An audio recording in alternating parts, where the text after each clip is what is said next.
खेत में सबसे महंगी डीएपी डाली, सबसे बढ़िया कंपनी का जिंक डाला, समय पर पानी दिया और दिन रात मेहनत की। लेकिन जब फसल तैयार हुई तो रिजल्ट वहीं ढाक के तीन पात। पड़ोसी के खेत में फसल लहलहा रही है और आपके खेत में पौधे पीले पड़ रहे हैं, बढ़वार रुक गई है। आप दुकानदार के पास भागते हैं, वो आपको टॉनिक देता है, फंगीसाइड देता है, आप वो भी डालते हैं, पैसा पानी की तरह बहाते हैं, लेकिन रिजल्ट जीरो रहता है। आखिर गलती कहाँ हो रही है? क्या खाद खराब है? क्या बीज नकली था? या आपकी मेहनत में कोई कमी रह गई? किसान भाइयों, आज मैं आपको एक कड़वा सच बताने जा रहा हूँ। गलती न खाद में है, न बीज में है। गलती आपकी मिट्टी के अंदर छिपे एक ऐसे दुश्मन में है जो दिखाई नहीं देता, लेकिन वो आपकी पूरी खेती को धीरे धीरे खा रहा है। आपकी मिट्टी ने आपकी खाद को एक तिजोरी में बंद कर दिया है और उस तिजोरी की चाबी खो गई है। जी हां, आपने सही सुना। आप जो यूरिया, डीएपी या जिंक डाल रहे हैं वो पौधे को मिल ही नहीं रहा है, वो मिट्टी में जाकर पत्थर बन रहा है। इस गायब हुई चाबी का नाम है पीएच, यानी पोटेंशियल ऑफ हाइड्रोजन। आज के इस टेक्निकल वीडियो में हम किसी हवाई बात पर चर्चा नहीं करेंगे। आज हम मिट्टी की केमिस्ट्री का ऑपरेशन करेंगे। आज मैं आपको घर बैठे मात्र 10 रुपये के खर्च में यह पता लगाना सिखाऊंगा कि आपकी मिट्टी का पीएच क्या है। हम यह जानेंगे कि अगर पीएच बिगड़ा है तो कौन सी खाद मिट्टी में जाकर जहर बन रही है, अगर मिट्टी खट्टी है तो क्या डालना है, और अगर मिट्टी खारी है तो उसका सस्ता इलाज क्या है। यह वीडियो थोड़ा लंबा जरूर है, लेकिन यह आपके खेती के अगले 30 साल बदल सकता है। तो डायरी और पेन लेकर बैठिए और चलिए शुरू करते हैं असली विज्ञान। सबसे पहले हमें यह समझना होगा कि आखिर यह पीएच नाम की बला क्या है। विज्ञान की भाषा में इसे पोटेंशियल ऑफ हाइड्रोजन कहते हैं, लेकिन एक किसान की भाषा में इसका मतलब है मिट्टी का हाजमा। इसे ऐसे समझिए, अगर आपके खुद के पेट में बहुत ज्यादा एसिडिटी हो जाए या पेट खराब हो तो आप चाहे बादाम खाएं, काजू खाएं या देसी घी खाएं, क्या वो आपके शरीर को लगेगा? बिल्कुल नहीं लगेगा, वो सब बेकार हो जाएगा। ठीक यही हाल हमारी मिट्टी का है। मिट्टी का भी एक हाजमा होता है। अगर मिट्टी का पीएच मान सही नहीं है तो आप उसमें सोने की भस्म भी डाल देंगे तो भी पौधा उसे खा नहीं पाएगा।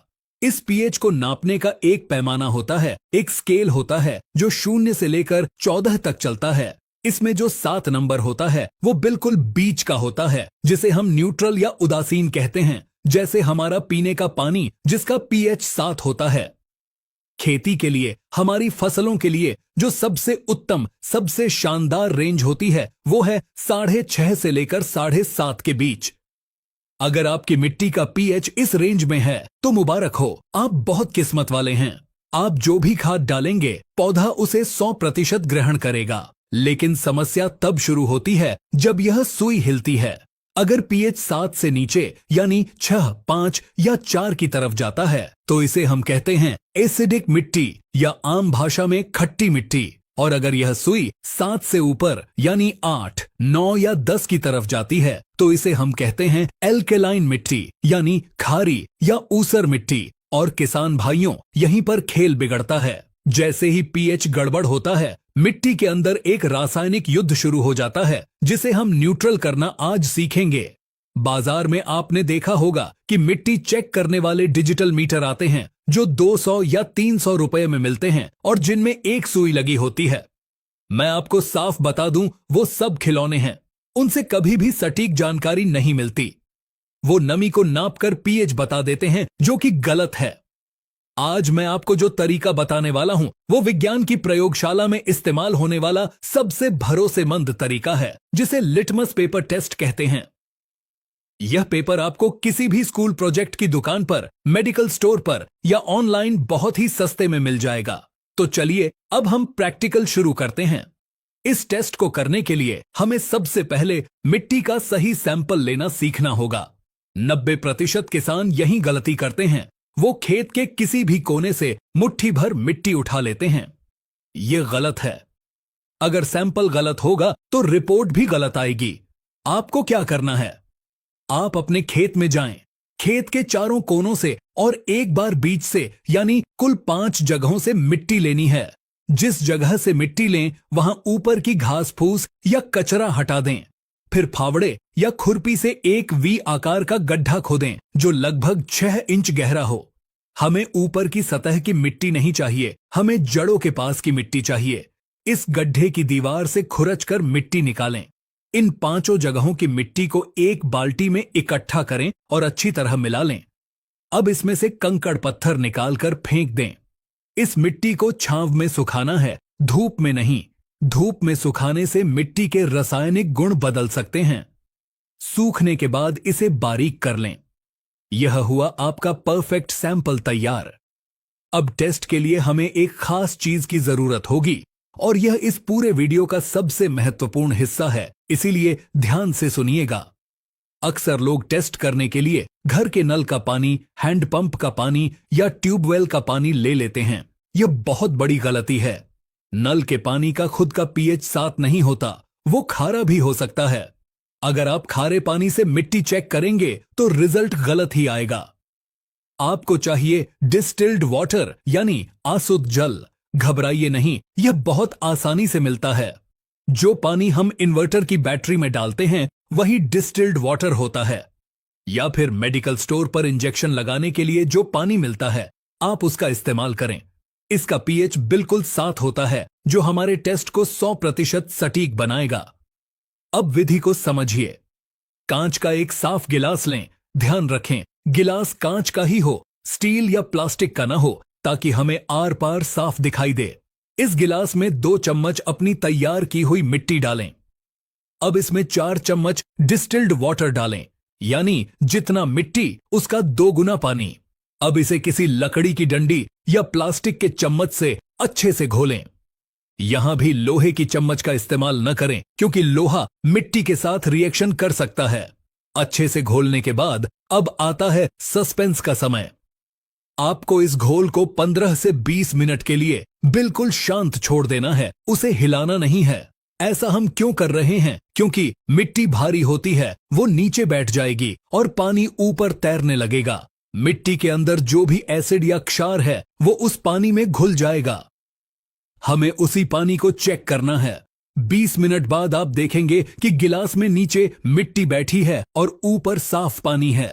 अब आप अपनी लिटमस पेपर की किताब से एक छोटी सी पट्टी, एक स्ट्रिप निकालें। इस स्ट्रिप को उस ऊपर तैरते हुए पानी में डुबोएं और तुरंत बाहर निकाल लें। सिर्फ 1 सेकंड के लिए डुबोना है। बाहर निकालते ही आप देखेंगे कि उस पीले रंग के कागज का रंग बदल गया है।